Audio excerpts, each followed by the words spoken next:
కోరుకొని ఉండొచ్చు. కానీ పాటతో పెట్టుకున్నాడు, అందశ్రీ గద్దరన్న లాంటి యుద్ధ నౌకలతో పెట్టుకున్నాడు, కాల గర్భంలో కలిసిపోతాడని ఆనాడే చెప్పినాం.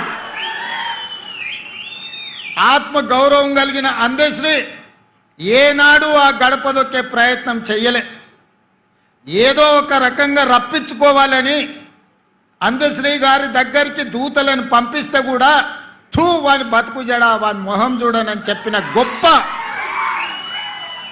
కుటుంబాన్ని నడపడానికి కష్టమైన రోజుల్లో కూడా ఓ పూట తిని తినకపోయినా అర్ధాకలితో కుటుంబాన్ని నడిపించుకున్నాడు తప్ప దొరల గడీల ముందు నేను మొకరిల్లను అని నిటారుగా నిలబడి చెప్పిన బిడ్డ అందశ్రీ అని చెప్పి నేను ఈ సందర్భంగా గుర్తు చేస్తున్నా.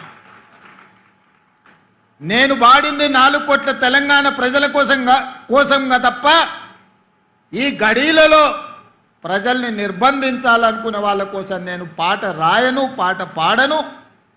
అలాంటి వాళ్లకు చరిత్ర ఖచ్చితంగా గుణపాఠం చెప్పుతుంది అని చెప్పి అందశ్రీ గారు ఎన్నోసార్లు నాతో మాట్లాడడం జరిగింది. ఆనాడు ఏ విధంగా ఎట్లయినా సరే 600 అయినా అటు సూర్యుడు ఇటు మొలిసినా సరే ఈసారి ఎన్నికల్లో గడీలను బద్దలు కొట్టాలి. ఆ గడీలను బద్దలు కొట్టాలంటే తెలంగాణ సమాజంలో ఉన్న యువకులు పిరంగులై పేలాలి అని ఆలోచనతోని నేను అందశ్రీ గారిని కలవాలనుకున్నా. అందరు రాజకీయ నాయకుల్లాగానే మాట్లాడితే మాట తర్వాత మర్చిపోతారన్న అనుమానంతో అందశ్రీ గారు నన్ను బహిరంగంగా కలవడానికి కూడా ఒకసారి ఇష్టపడలే. నేను చెప్పిన ఒకసారి కలవడం వల్ల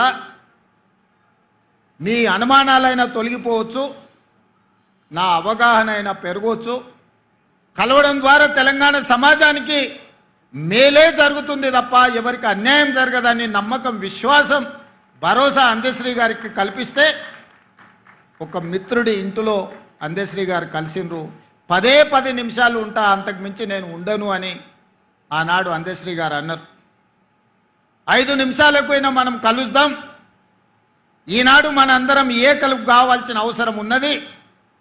ఎంత పెద్ద సర్పానైనా చీమల దండు దండించగలుగుద్ది, మనందరం కూడా దండు కట్టాల్సిన అవసరం ఉందని ఆనాడు అందశ్రీ గారితో మాట్లాడిన సందర్భంగా నేను వారికి విజ్ఞప్తి చేసి, నా జీవితంలో జరిగిన అనేక సంఘటనలు ఆయన నిశ్శబ్దంగా గమనిస్తూనే ఉన్నాడు.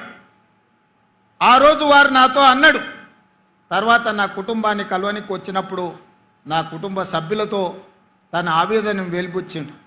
బిడ్డ, నేను చూస్తూనే ఉన్నా నిశ్శబ్దంగా, రాడా ఎవడన్నా ఈ దుర్మార్గుణ్ణి నేల కూల్చడానికి అని ఆ రోజు నేను అనుకున్నా.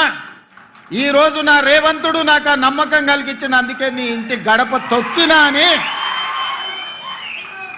నా ఇంటికి వచ్చినప్పుడు నా కుటుంబ సభ్యులతోని అందశ్రీ అన్న మాటలు, ఆ మాటతో అందశ్రీ కవి, గాయకుడు, తెలంగాణ ఉద్యమకారుడు నాకు ఆత్మ బంధువుగా మారిండు. నా కుటుంబంలో పెద్దన్నగా నేను అందశ్రీ గారిని ఆమోదించిన. మేము 7 మంది అన్నదమ్ముళ్ళం, నేను 4వ వాడిని. మా పెద్దన్ననే నాకు స్ఫూర్తి.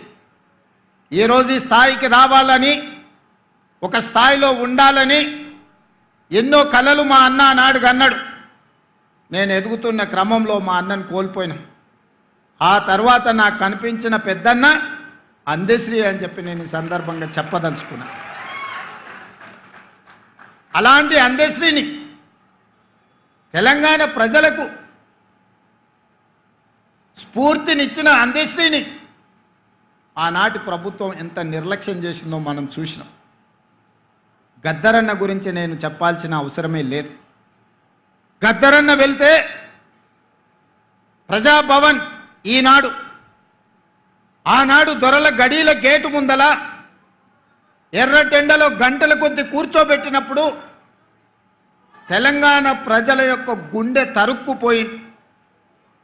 ఇంత దుర్మార్గం, ఇంత కర్కశత్వం, పరాయివాడి పాలనలో కూడా ఇంత అవమానం జరగలేదు. గద్దరన్నను ఎర్రటెండకు కూర్చోబెట్టిన వాడిని శాశ్వతంగా ఫామ్ హౌస్లో బంధించాలని ఆనాడే ప్రజలు నిర్ణయించారు. ఏ రోజైతే అందశ్రీ గలాన్ని